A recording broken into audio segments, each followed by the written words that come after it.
hace poco, un dominicano me dejó muchos golpes con un machete porque me pidió que le comprara comida y yo no tenía dinero.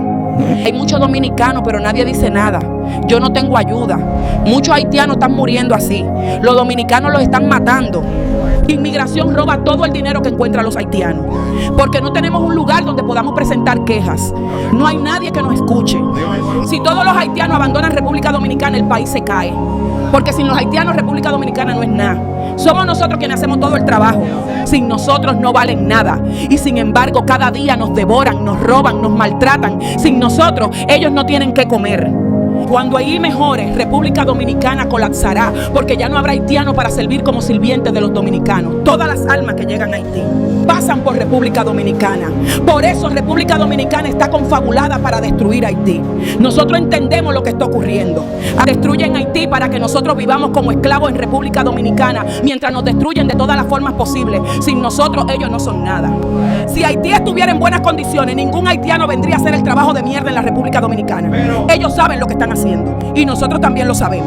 Pour une nation qui a force, qui travaille, qui a volonté de pousser comme ça, n'est que gaspiller nation. Hélas, pour ces Saint-Domingue, nation a venu prendre humiliation, jeunes filles, jeunes garçons chargés à venir pour ces comme ça a fini mal. Hélas. Partagez vidéo à tous côtés, Facebook, WhatsApp et TikTok, et puis abonnez, commentez.